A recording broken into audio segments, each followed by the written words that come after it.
अस्सलाम वालेकुम दोस्तों, कैसे हैं आप सब। उम्मीद करती हूँ कि आप सब अच्छे होंगे। आज मैं अपने दोस्तों के लिए शेयर करूँगी गुलाब जामुन मिठाई की रेसिपी। बिल्कुल सॉफ्ट, मुलायम और रस से भरे हुए गुलाब जामुन अंदर से एकदम जाली जाली बने हुए हैं, जैसा कि आप देख सकते हैं। तो चलिए रेसिपी देख लेते हैं। सबसे पहले मैंने एक कढ़ाई में 2 कप चीनी ले ली है और उसके साथ लिया है 6 कप पानी। इसमें 2-3 इलायची डाल देंगे। अब चीनी को घुलने तक चलाते रहेंगे। 1 या 2 तार की कोई ज़रूरत नहीं है, बस उबाल आ जाए फिर गैस बंद करके ढक्कन लगाकर इसे साइड में रख देंगे। अब एक बाउल में 2 अंडे ले रहे हैं जो रूम टेम्परेचर पर हो।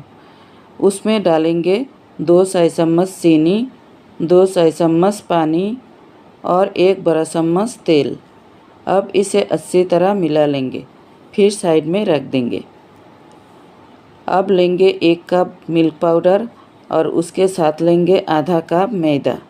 इसमें डालेंगे 2 चाय चम्मच बेकिंग पाउडर। अब सारी सूखी चीज़ों को अच्छी तरह मिला लेंगे।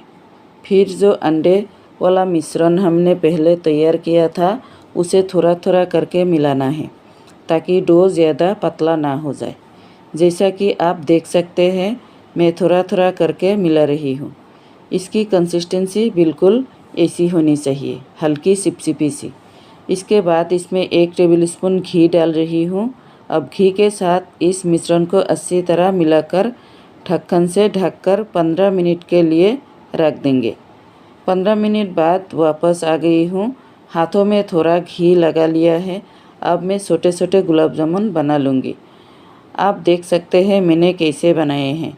आप चाहे तो अपनी पसंद के अनुसार शेप दे सकते हैं। गोल भी बना सकते हैं, लंबे भी बना सकते हैं। मैं इन्हें गोल बना रही हूँ। अब गुलाब जामुन तलने के लिए तेल बिल्कुल हल्का गर्म होना चाहिए। आप देख सकते हैं तेल सिर्फ गुनगुना है, इसमें ज़्यादा बुलबुले नहीं उठ रहे हैं। गुलाब जामुन धीरे धीरे बड़े होते जाएंगे और अपने आप घूमते रहेंगे।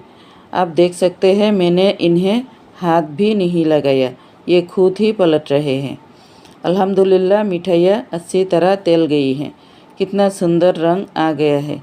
इन्हें तलने में मुझे लगभग 15 मिनट का समय लगा। अब इन्हें तले हुए गुलाब जामुन को हल्के गर्म चीनी के शीरा में डाल देंगे। इस समय शीरा हल्का गर्म है। अब ढक्कन लगाकर तेज़ आंच पर 10 से 15 मिनट तक पकाएंगे। 10 से 15 मिनट पकाने के बाद मैंने गैस बंद कर दी और मिठाइयों को ढककर पूरी रात के लिए छोड़ दिया। और अल्हम्दुलिल्लाह सुबह मैं आपको दिखा रही हूँ कि ये कितने रसदार हुए हैं, कितने परफेक्ट बने हैं, पूरी तरह रस से भरे हुए हैं।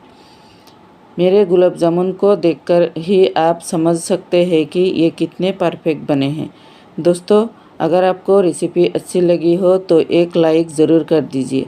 मिठाई के अंदर जो जाली जाली बनी है वही परफेक्ट गुलाब जामुन की निशानी है। आप सभी खुश रहे, स्वस्थ रहे। फिर मुलाकात होगी। अस्सलाम वालेकुम।